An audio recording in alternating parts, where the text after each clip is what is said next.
There are 8 plants that can help stop sugar from damaging your body. Not reduce it, not just balance it, but actually slow or block the damage before it even starts. And the strange part is that most people walk past these plants every day without realizing what they are. One of them was once guarded by royal dynasties because of its ability to interfere with how the body absorbs carbohydrates. Another was considered so valuable in times of scarcity that it was rationed during war. And one grows so aggressively in lawns and sidewalks that most gardeners try to destroy it, without realizing they are ripping out one of the most powerful metabolic tools in nature. By the time we reach the final plant, you will understand why something as simple as a backyard garden can become one of the most powerful forms of biological insurance in the modern world. The first plant is Ceylon cinnamon. Most people believe they already consume cinnamon regularly, but the reality is that nearly 90% of the cinnamon sold in supermarkets is not true cinnamon at all. It is a cheaper relative called cassia. True cinnamon, known as Ceylon cinnamon, comes from the inner bark of a tree called Cinnamomum verum. Historically, this spice was so valuable that entire trade routes and colonial empires revolved around controlling it. People wanted it not just because it tasted good, but because of what it did inside the body. After a large meal, especially one rich in refined carbohydrates, glucose floods into the bloodstream. Cells must quickly respond to process that incoming energy. Over time, repeated spikes can make those cells less responsive to insulin signals. This is where Ceylon cinnamon becomes interesting. Compounds in the bark appear to help improve insulin sensitivity, meaning the body responds more efficiently to glucose before levels rise too high.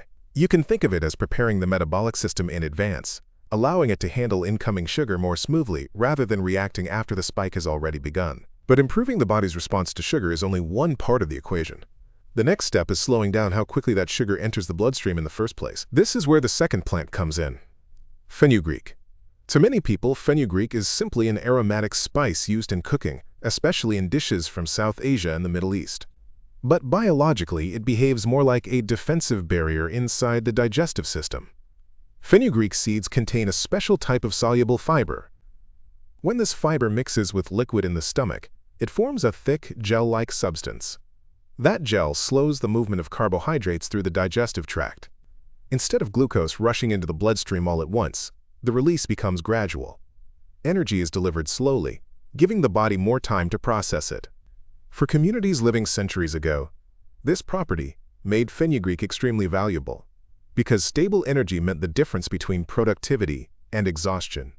Even today, that same slowing effect can help reduce the dramatic highs and lows associated with highly processed diets. Even when sugar enters the bloodstream slowly, the body still relies heavily on one organ to process and regulate nutrients: the liver. After years of highly refined foods and constant metabolic stress, the liver can become overwhelmed.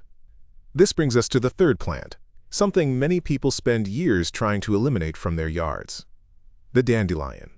It grows through cracks in sidewalks, pushes through lawns, and survives frost with remarkable resilience. Because it spreads so easily, it has earned a reputation as a weed. Yet for centuries, herbal traditions treated it as a valuable digestive and liver-supporting plant.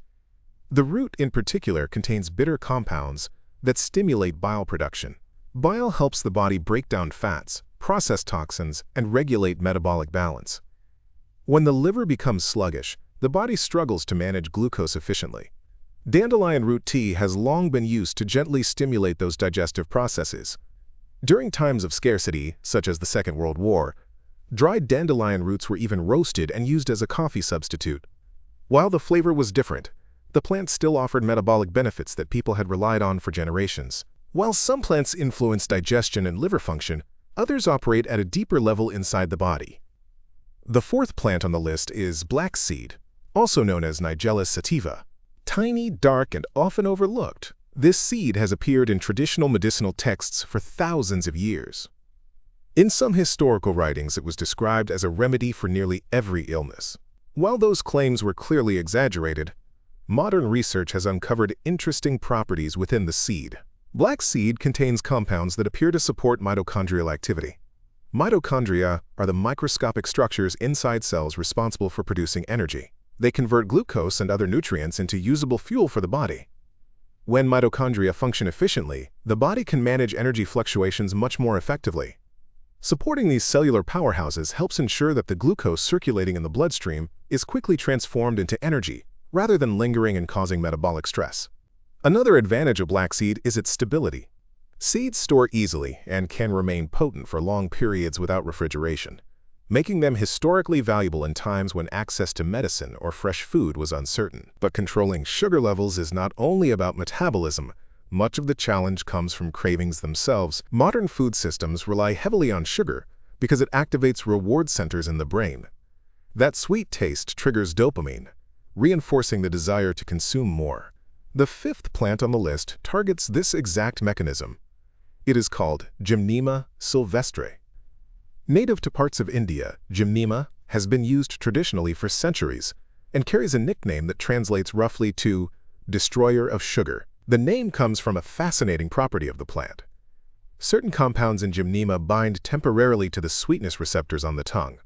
After consuming it, sugary foods taste dramatically less sweet, sometimes almost flavorless. Candy can taste like chalk, and desserts lose their usual appeal. This effect can last for several hours. By temporarily removing the sensory reward of sweetness, Gymnema helps break the psychological cycle that encourages overconsumption of sugar. Interestingly, its influence extends beyond taste receptors. It also interacts with receptors in the digestive tract involved in glucose absorption, giving it both psychological and metabolic effects. Even if cravings diminish, the body still requires stable fuel to maintain energy levels. That brings us to the sixth plant, bitter melon. As the name suggests, its flavor is extremely bitter, which can make it an acquired taste for many people. But inside that bitterness are bioactive compounds that behave in ways similar to insulin. These compounds help move glucose from the bloodstream into cells where it can be used as energy. In regions where bitter melon grows naturally, it has been used for generations as a food that helps maintain metabolic balance.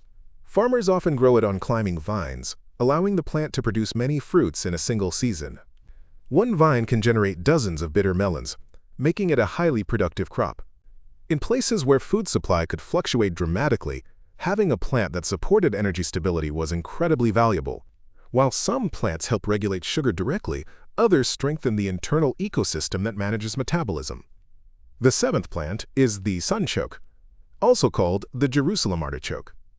Unlike common vegetables, sunchokes grow underground tubers similar to potatoes, but the carbohydrate they contain is very different.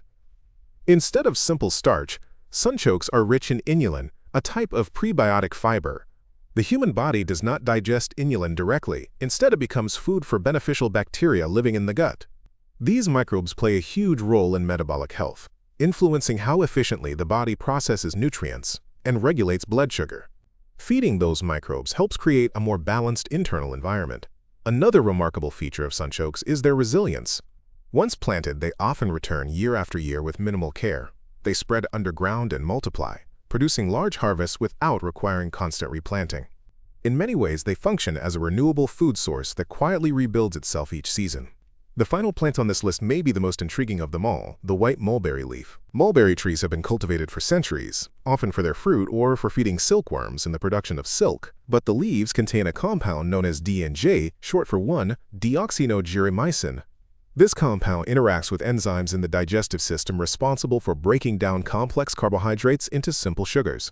When those enzymes are partially blocked, some carbohydrates pass through the digestive tract without fully converting into glucose. In other words, less sugar enters the bloodstream.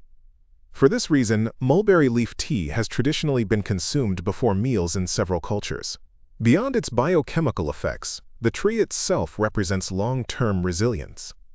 White mulberry trees can live for many decades, sometimes more than a century.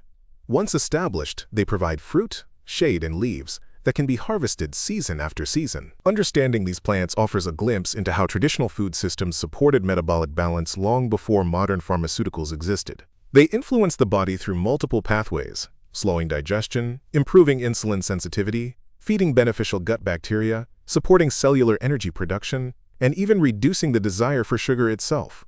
Of course, no single plant is a miracle solution. Health is shaped by many factors, including diet, activity, sleep, and overall lifestyle. But these plants demonstrate how nature provides tools that interact with the body in surprisingly sophisticated ways. For someone interested in applying this knowledge, the process can begin simply. Start with plants that grow easily and require minimal effort. Fenugreek sprouts quickly and can be harvested within weeks. Dandelions often grow naturally without planting at all. From there, more productive crops like bittermelon or sunchokes can provide both food and metabolic support. Finally, long-term plants such as the white mulberry tree represent investments that may continue producing benefits for generations. In the end, plants follow a simple contract with humanity. They ask for sunlight, water, and soil. In return, they transform those basic elements into food, medicine, and energy. Long before industrial agriculture and processed foods, this quiet partnership sustained entire civilizations. And even in the modern world, the same relationship still exists, waiting just outside the door in gardens, fields, and sometimes even the cracks in a sidewalk.